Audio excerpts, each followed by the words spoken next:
If you've ever been to a nursing home in the past year, maybe you were visiting a parent or grandparent who lives in one, maybe you were just dropping off food for a friend that works at one, or volunteering on a weekend. You also saw nurses, physical therapists, physicians, and other roles throughout that nursing home operating with patients, giving care. And if you went back to that same facility just 9 months later, odds are all of those familiar faces will have already left the long-term care industry for good. That's how bad the staffing crisis has gotten in long-term care. It's gotten so bad, in fact, that nearly half of the nursing homes in this country have had to turn away patients in the last year just due to not having enough people to take care of all of the patients. And if you talk to the staff that work at these facilities, you'll come to understand just how stretched thin they are and just how hard the job is of taking care of some of the healthcare ecosystem's most vulnerable patients. They're having to routinely stay up past midnight to make sure all of the care given in the past 24 hours was properly documented and logged in the right places.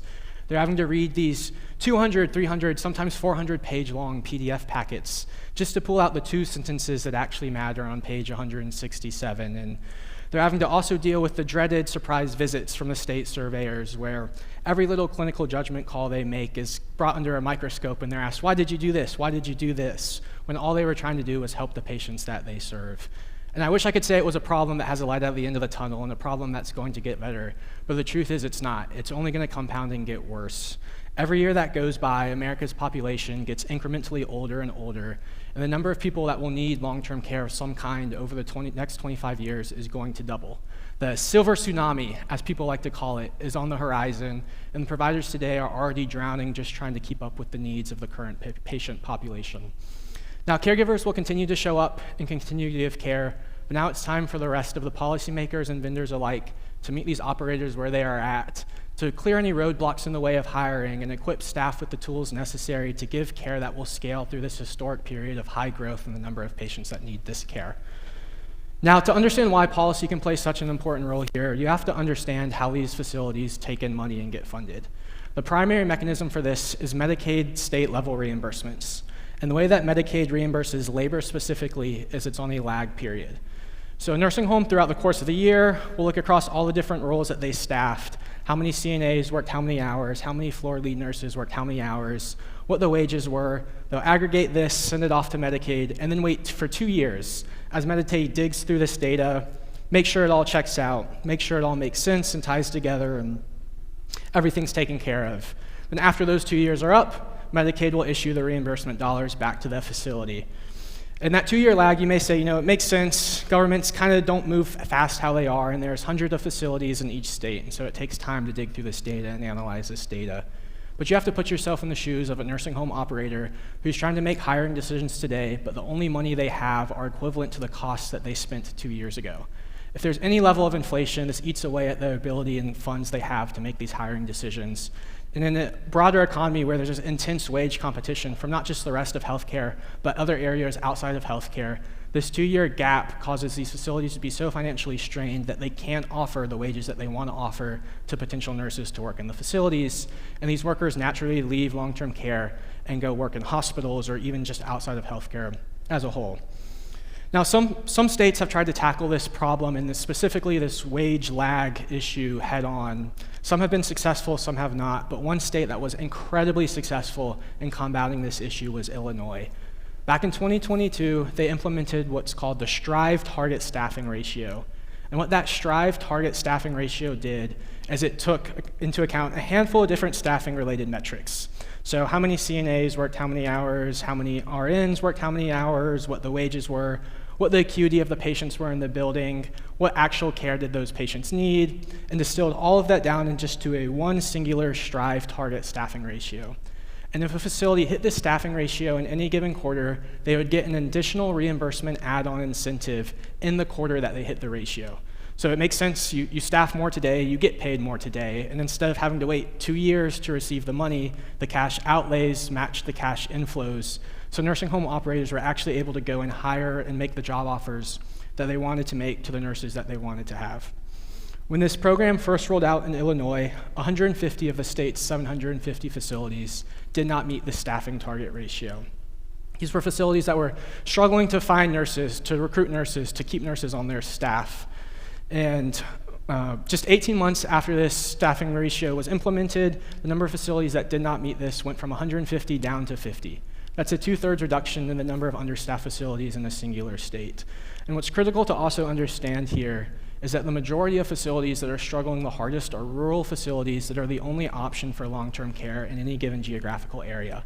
So if these rural facilities don't have the money to hire the staff needed to take care of patients, those patients have nowhere else to go, and they stay at home and don't receive the care that's needed. Now, even if policies like this Strive target ratio are rolled out at the federal level across all 50 states simultaneously, and it's implemented perfectly and goes smoothly, it's only a short-term solution. As the patient population grows and doubles over the next 25 years, there's still a fundamental math issue at play. We just don't have enough people across the entire workforce, much less healthcare, to take care of all of the patients that are going to be entering into these buildings. Which brings us to the second lever that has to be emphasized, and that's getting more out of the existing staff you already have in your building. And the only way to do this is through better technology. Now, the long-term care industry and nursing homes have seen no shortage of vendors come through the doors, pitch the moon on what their products can do in terms of driving better care and driving greater efficiencies across the staff. And often these pitches are completely different to what the actual softwares can do in reality, and they'll fall way short of what was promised during the sales pitch. And when you talk to the end users of these products, the stories you hear often are pretty similar. Fancy people in suits sitting around a board meeting who've never written a line of code in their life and never been to a nursing home and sat next to a nurse, design software on a slide deck. They send that software off to an outsourced development team of engineers who've never been next to a nurse and see where the frictions lay. They build their software based off what the constraints are set forth in this slide deck. Those fancy suits then can march their way into these nursing homes and tell the administrators on the moon about how great the software is. The administrator then buys the software, turns around and hands it to a nurse who now has their 13th portal that they have to log into on a daily basis and check. They have to remember their 13th set of credentials instead of just the 12 that they were having to do before. And at the end of the day, all this is increased workload on the nurses, new things they have to learn, new tasks they have to do, new checks added to the checklist. That's not software that's truly transformational. All that is a burden sold to the nurse that has a subscription fee attached to it.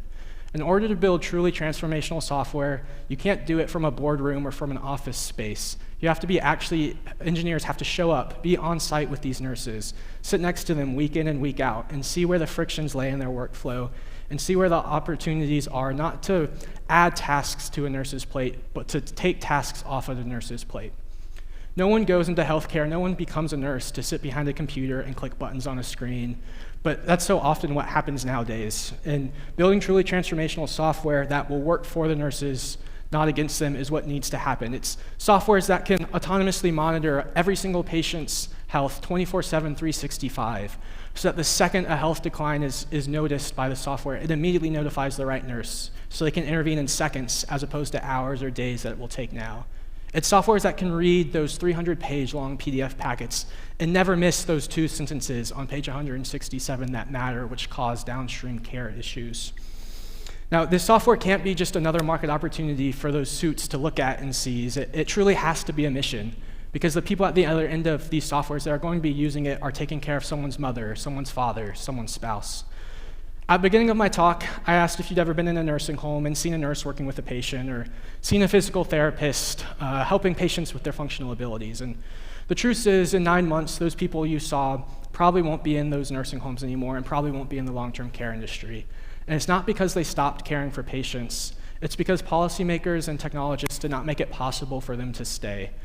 The reimbursement structures and systems have been tested out and already proven. The technologies are already deployed and are showing great rewards. And the urgency has never been higher, because this silver tsunami is just at the beginning and is going to come through and have patient demand we've never seen before come through the industry.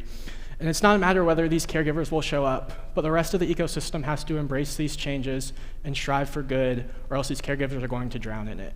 Thank you so much.